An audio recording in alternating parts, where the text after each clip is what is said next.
Hey everybody, welcome back to Breaking Strings. Today's guest, Doug Walters.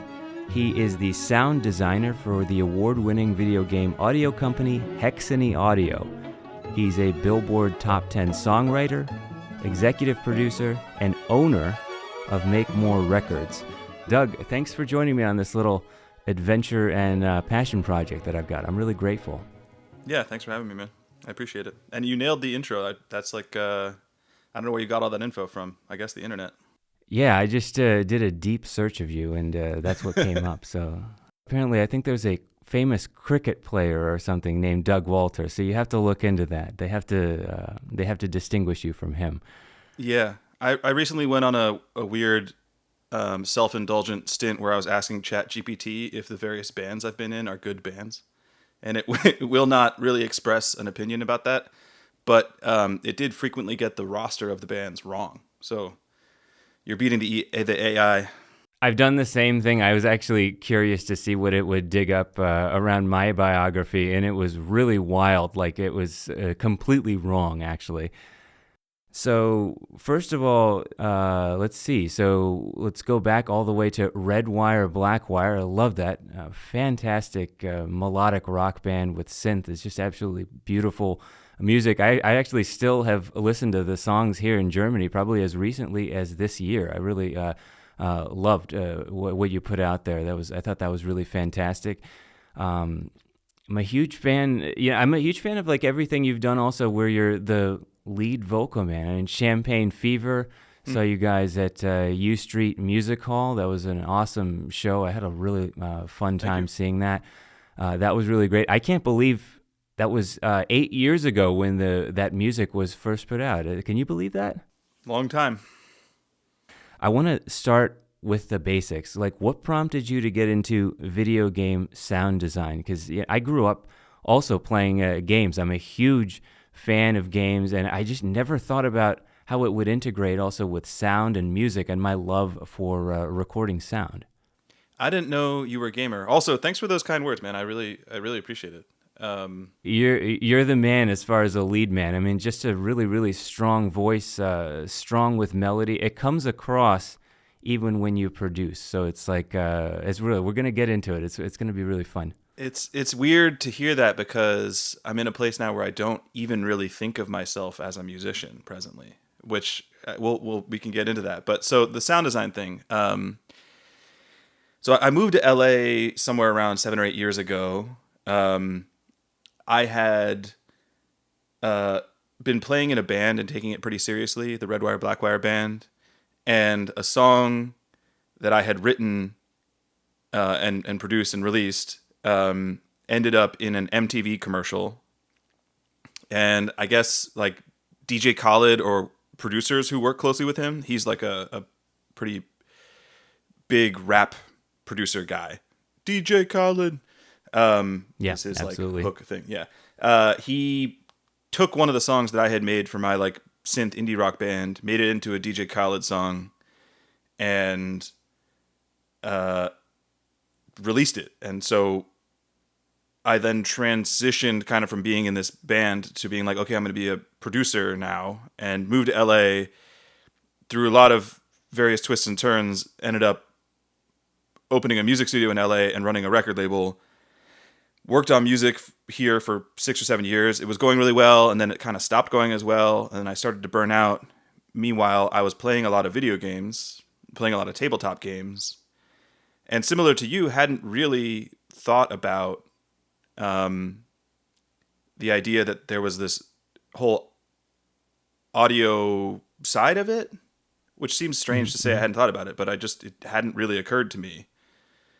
And then a friend I had known from Brooklyn who had transitioned from a similar musical lifestyle, like indie rock kind of thing, into doing music and sound effects for video games. And he stopped by my studio one time and showed me this software called Fmod, which is like, it's called a middleware. So you create a sound effect and you put it into Fmod, and it has a lot of parameters that can interact with the actual game engine, which might be Unity or Unreal. where the game is built. And he was doing a lot of like interactive musical things. So the music will loop here, and it's constructed out of, maybe you have 5 different bass lines, which will loop or transition based on what the player is doing, where the player is going. And then the whole music will transition based on where the player goes. So it's not just a through constructed piece, but rather there's these looping interactive components that will change based on what a player in the game does. And it kind of blew my mind, just from a technological perspective and a musical composition perspective. And then as things I was working with a lot of rappers and young indie rock people, and just like chasing these kids around and feeling pretty tired of that. And the pop music industry is just rough. And I was burning out and playing a lot of video games as an escape.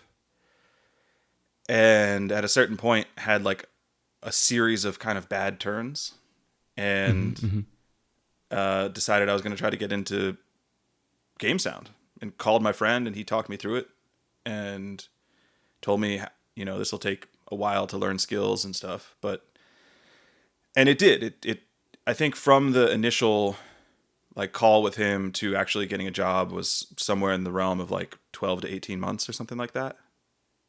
And I had to COVID hit, and I was fortunate in that I was able to get money from the government because I couldn't use my studio anymore.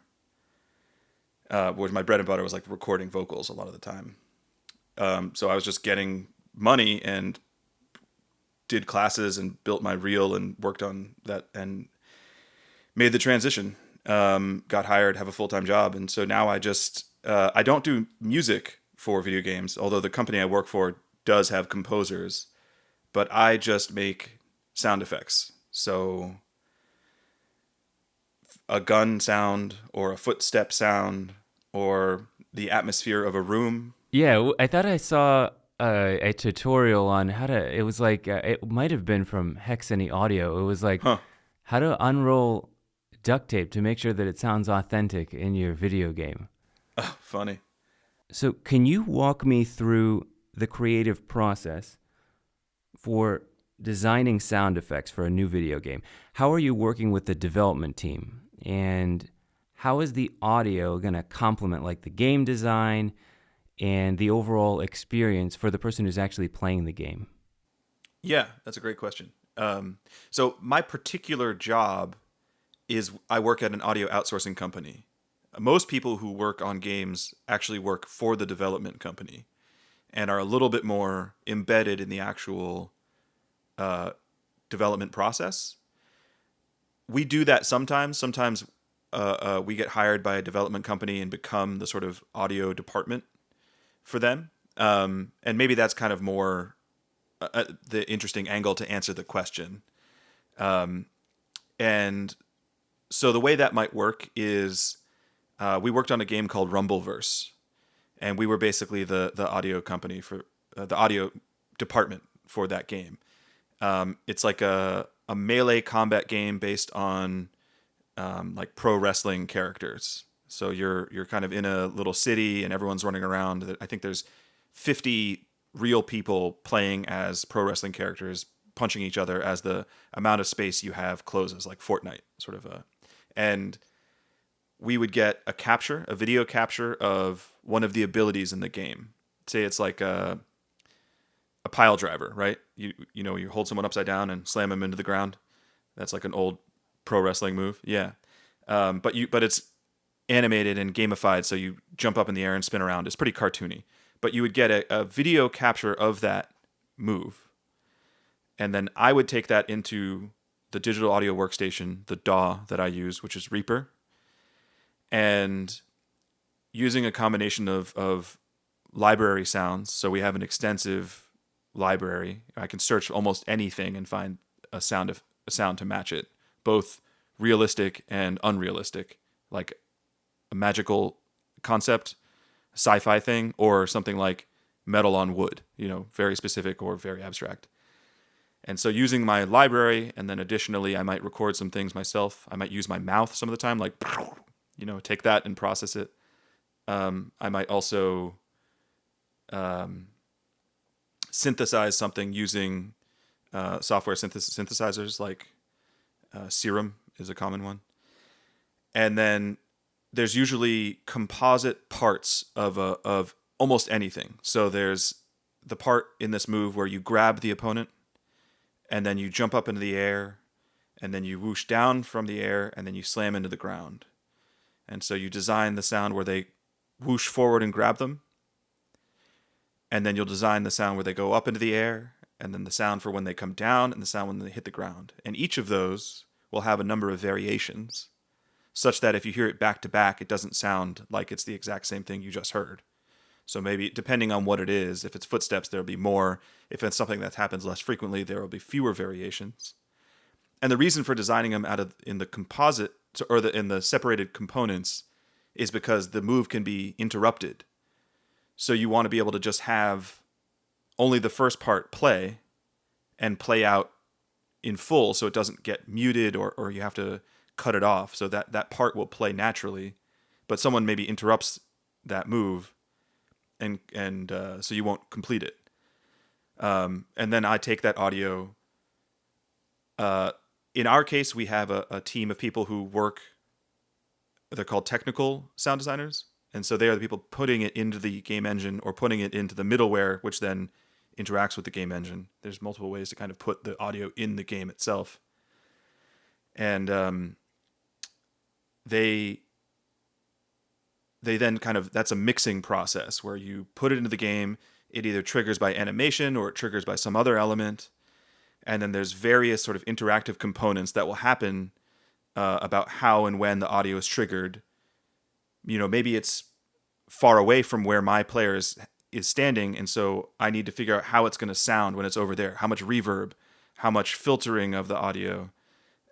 Is it around a corner? How does that work? Are there echoes based on the surfaces around us? And that's sort of the big picture of how it works. Is usually a video capture, I design it in a DAW, it goes back into the game, and then you're making some choices once it's there about further processing, about the interactive quality of it. Yeah, I probably haven't touched a video game in years now, but if I did have time, I love games. And I love the hyper-realistic kind of style, the kind where you totally get lost in the game, like, something like Far Cry Primal was for PlayStation, or Skyrim, something like that. That was the last game I got to try before my son was born, and I have had no time. My first son was born. Now my second son was born. I really don't have time to play the games, but I love them. Hyper-real, it's funny you chose that word. I'm curious if there was some inspiration for that, because it does describe so much of the sort of artistry of what makes sound design for games fun, because it's not realistic. Like, we do Foley recording and stuff, but then you go so much further and you make it more real than real. So if you're working on a fire, the sound of fire, for instance, if you actually go point a microphone at some fire, it's going to sound boring, and it's going to sound like wah. But fire in a game is sparkling, and it's got like flange effects on it and distortion, and often we're using synthesizers, or I did something kind of recently where I was trying to make cooler fire sounds, and so I used a recording of a bunch of like bread being sort of squeezed, like the sound of crust, like crunching crust, and put distortion and a delay and stuff on that to get more of like sizzling, crackling intensity.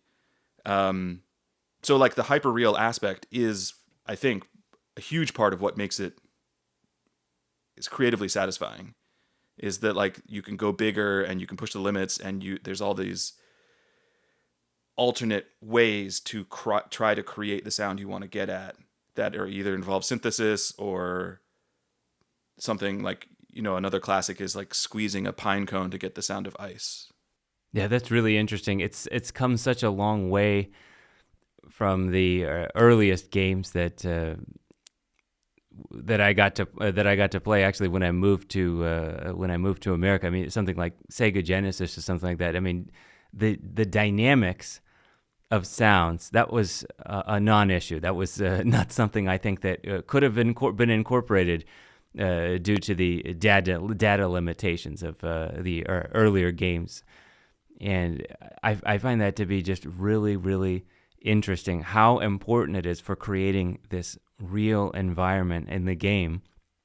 And that's what draws you in to these games. I mean, you sort of lose yourself in the story. And in some cases, it can actually function more so. It's way more hyper-realistic than watching a film, because you're partially in control of what is happening with the gameplay, obviously. That's kind of the main thing. So if you have a fantastic soundtrack and you have these realistic sounds, the graphics are on point, and there's an artistry too with how far you take the fantasy element of graphics, how much you're going to bend reality, and that stylistic element of the graphic designers also of the game. Yeah, I find it to be an incredibly fascinating art form, and I think more musicians who are studying and who are doubtful about what they might want to do. There's a lot of musicians that are, they're skilled in the studio because perhaps they've taken some recording arts classes that were offered in their music school, so they have some basic knowledge there. They enjoy recording sound. They enjoy working in a studio, and perhaps they don't want to go into a teaching route or a route, digging for concerts all the time or traveling all the time, and they want to search for something else. Well, there's definitely a really, really valuable option here, especially for someone that has grown up playing games. A lot of us have grown up playing and feel really passionately about games and as an art form. So I think, this was a really valuable conversation to have. Yeah, I think the amount of options that there are for people who are interested in sound and music in games is sort of like, it wasn't on my radar, and I think it's a useful thing to share with people. Most of the people at my company, I think, who are doing sound effects came from I think more than half came from Berkeley and studied music. Almost all of them have a musical background and got into sound design through that path. Doug, it was a real pleasure, and I really want to thank you for coming on. Happy to be here, man. Good questions. Appreciate it.